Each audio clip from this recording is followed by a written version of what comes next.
The Little Prince, written and illustrated by Antoine de Saint-Exupéry, translated from the French by Catherine Woods.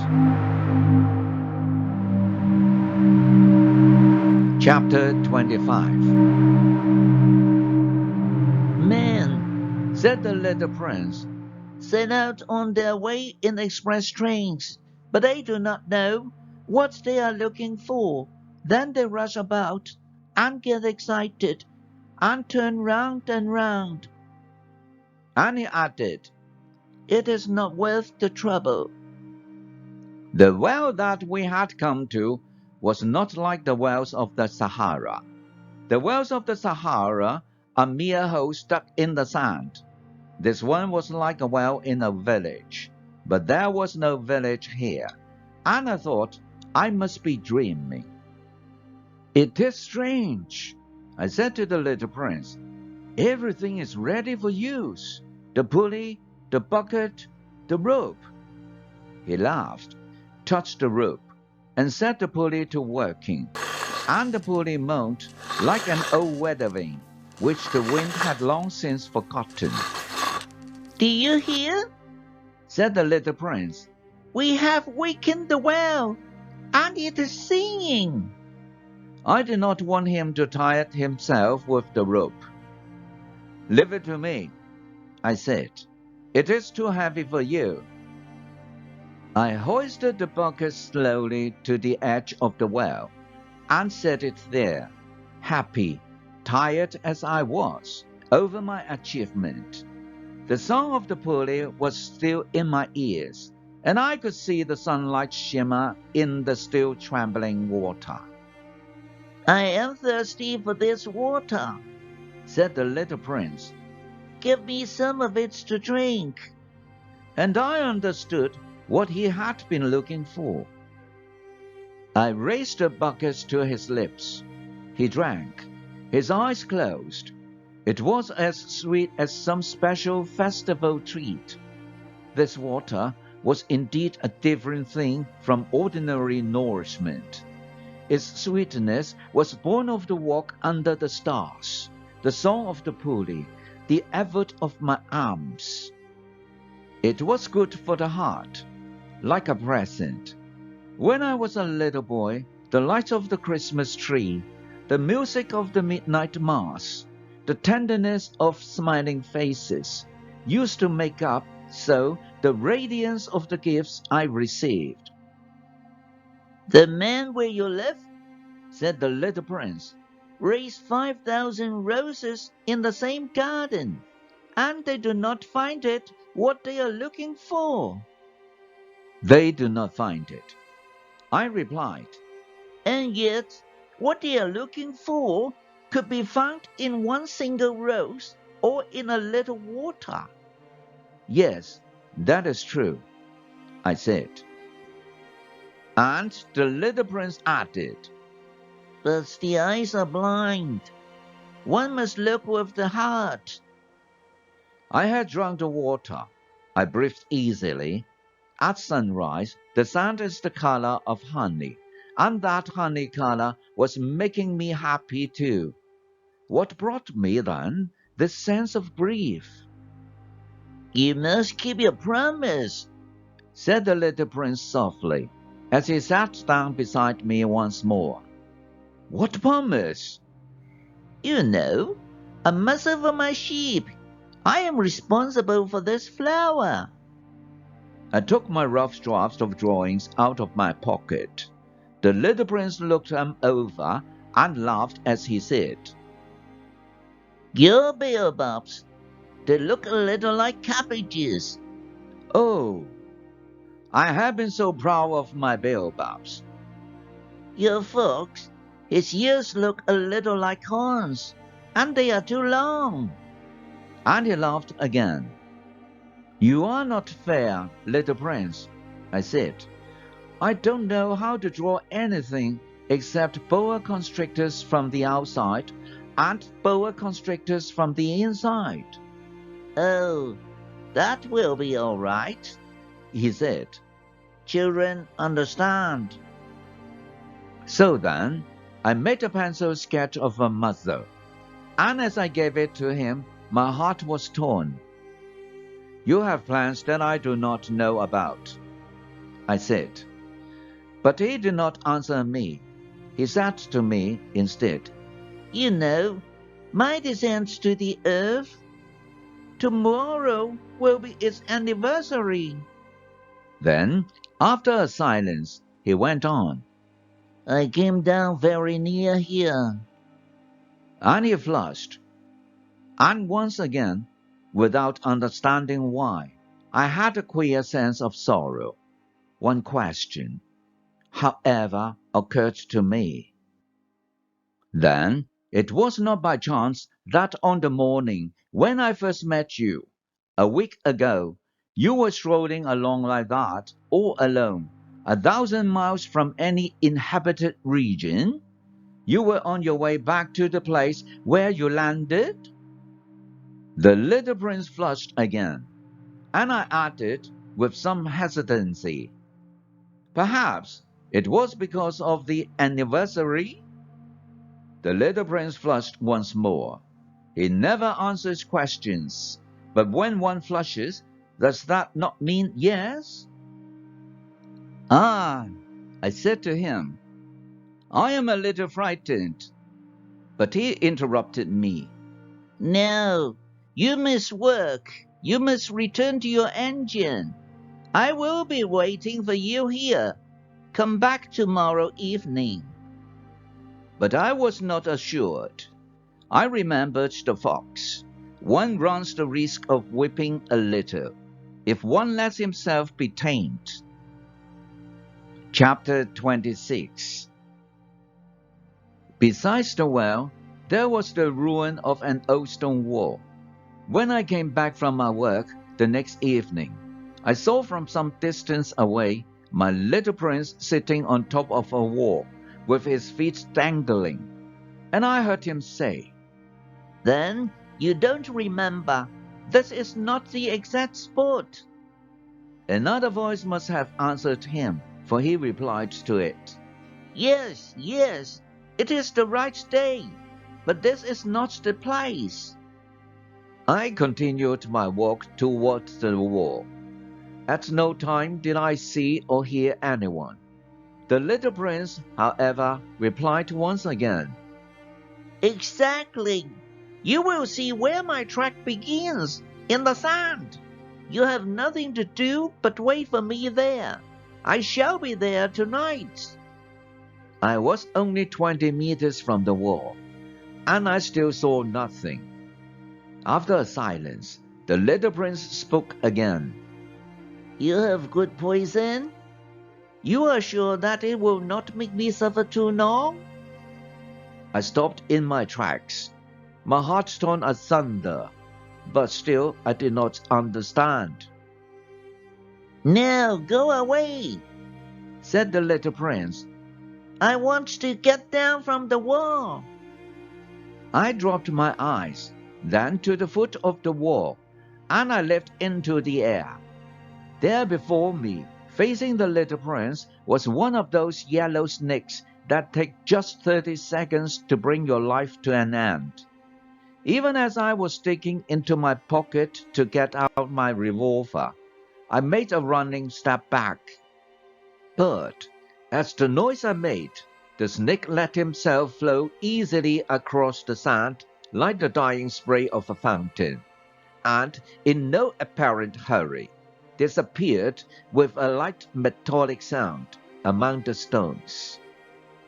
I reached the wall just in time to catch my little man in my arms. His face was white as snow.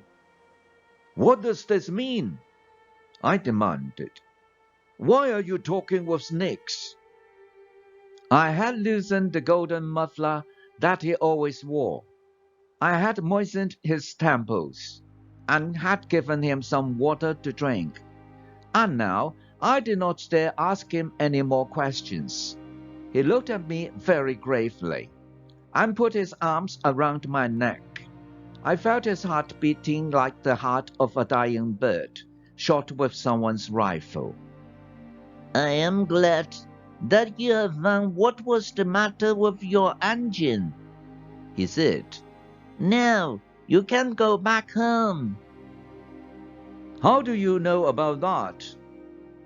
I was just coming to tell him that my work had been successful, beyond anything that I had dared to hope. He made no answer to my question, but he added, "I, too, am going back home today." Then sadly, "It is much farther. It is much more difficult." I realized clearly that something extraordinary was happening. I was holding him close in my arms as if he were a little child, and yet it seems to me that he was rushing headlong toward an abyss from which I could do nothing to restrain him. His look was very serious, like someone lost far away. "I have your sheep, and I have the sheep's box, and I have the muzzle." And he gave me a sad smile. I waited a long time. I could see that he was reviving little by little. "Dear little man," I said to him, "you are afraid." He was afraid. There was no doubt about that, but he laughed lightly. "I shall be much more afraid this evening." Once again, I felt myself frozen by the sense of something irreparable, and I knew that I could not bear the thought of never hearing that laughter anymore. For me, it was like a spring of fresh water in the desert. "Little man," I said, "I want to hear you laugh again." But he said to me, "Tonight it will be a year. My star, then, can be found right above the place where I came to the earth a year ago." "Little man," I said, "tell me that it is only a bad dream, this affair of the snake and the meeting place and the star." But he did not answer my plea. He said to me instead, "The thing that is important is the thing that is not seen." "Yes, I know." "It is just as it is with the flower. If you love a flower that lives on a star, it is sweet to look at the sky at night. All the stars are abloom with flowers." "Yes, I know." "It is just as it is with the water. Because of the pulley and the rope, what you gave me to drink was like music. You remember how good it was." "Yes, I know." "And at night, you will look up at the stars. Where I live, everything is so small that I cannot show you where my star is to be found. It is better like that. My star will just be one of the stars for you. And so you will love to watch all the stars in the heavens. They will all be your friends. And besides, I am going to make you a present." He laughed again. "Ah, little prince, dear little prince, I love to hear that laughter." "That is my present, just that. It will be as it was when we drank the water." "What are you trying to say?" "All men have the stars," he answered. "but they are not the same things for different people. For some who are travelers, the stars are guides.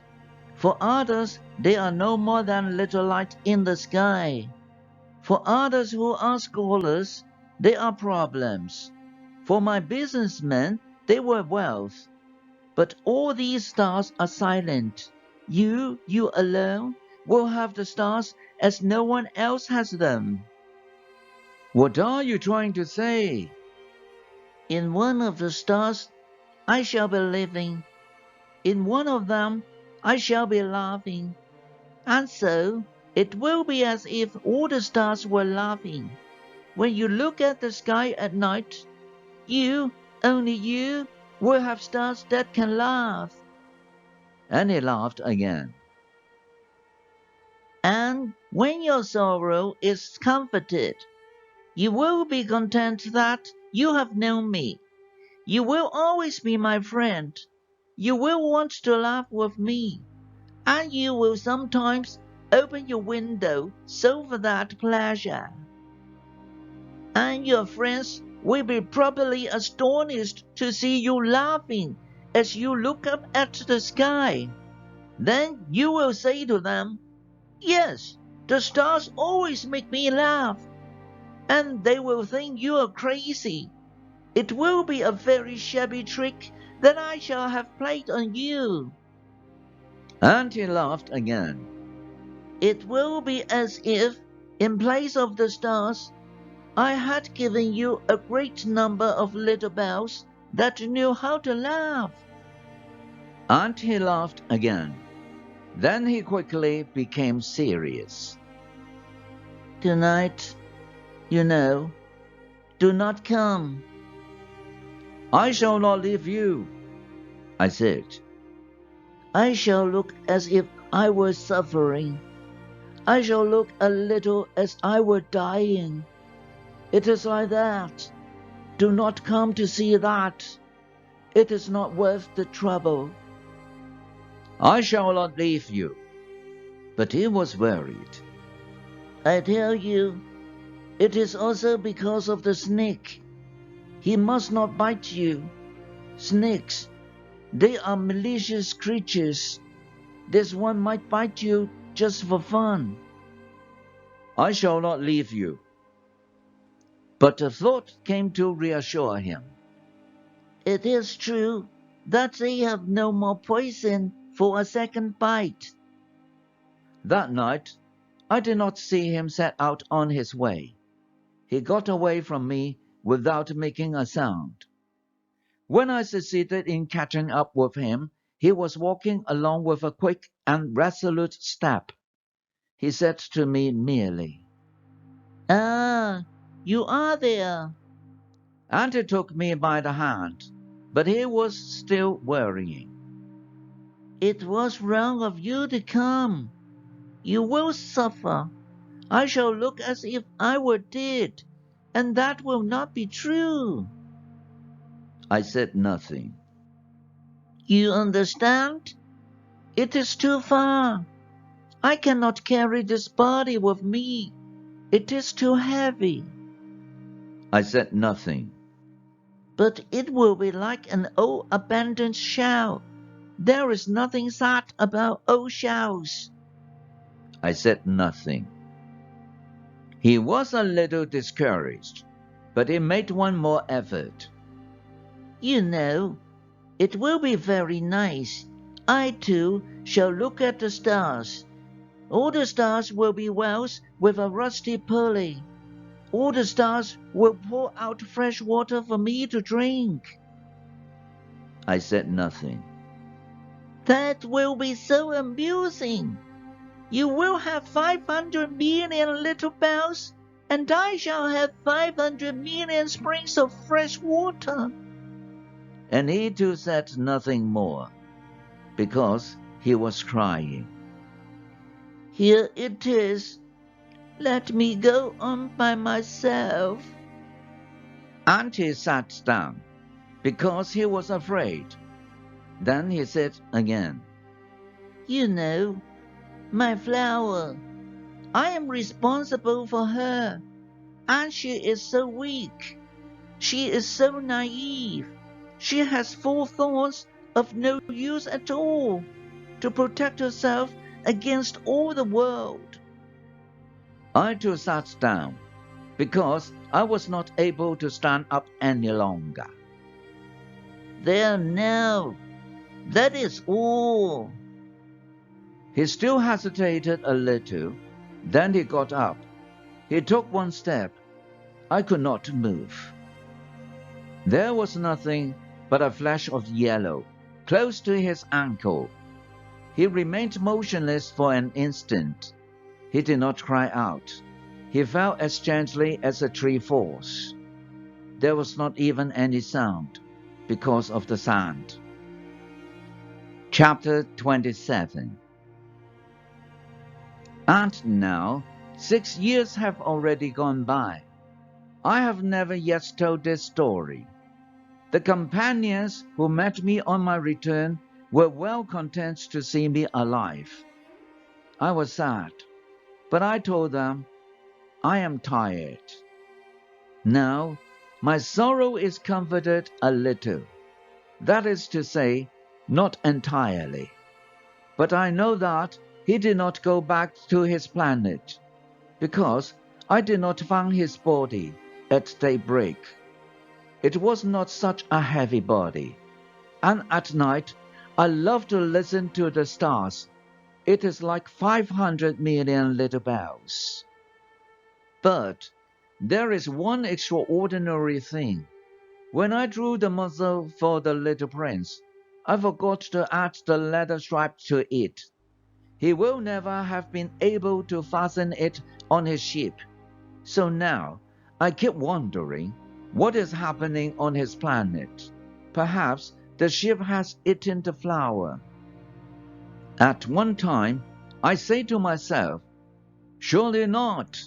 The little prince shuts his flower under her glass globe every night, and he watches over his ship very carefully. Then I am happy, and there is sweetness in the laughter of all the stars. But at another time, I say to myself, at some moment or other one is absent-minded, and that is enough. On some one evening, he forgot the glass globe. All the ship got out without making any noise in the night. And then the little bells are changed to tears. Here, then, is a great mystery. For you who also love the little prince, and for me, nothing in the universe can be the same if somewhere, we do not know where, a ship that we never saw has, yes or no, eaten a rose. Look up at the sky. Ask yourselves, is it yes or no? Has the ship eaten the flower? And you will see how everything changes. And no grown-up will ever understand that this is a matter of so much importance. This is, to me, the loveliest and saddest landscape in the world. It is the same as that on the preceding page, but I have drawn it again to impress it on your memory. It is here that the little prince appeared on earth and disappeared. Look at it carefully, so that you will be sure to recognize it in case you travel someday to the African desert. And if you should come upon this spot, please do not hurry on. Wait for a time, exactly under the star. Then, if a little man appears, who laughs, who has golden hair, and who refuses to answer questions, you will know who he is. If this should happen, please comfort me. Send me word that he has come back.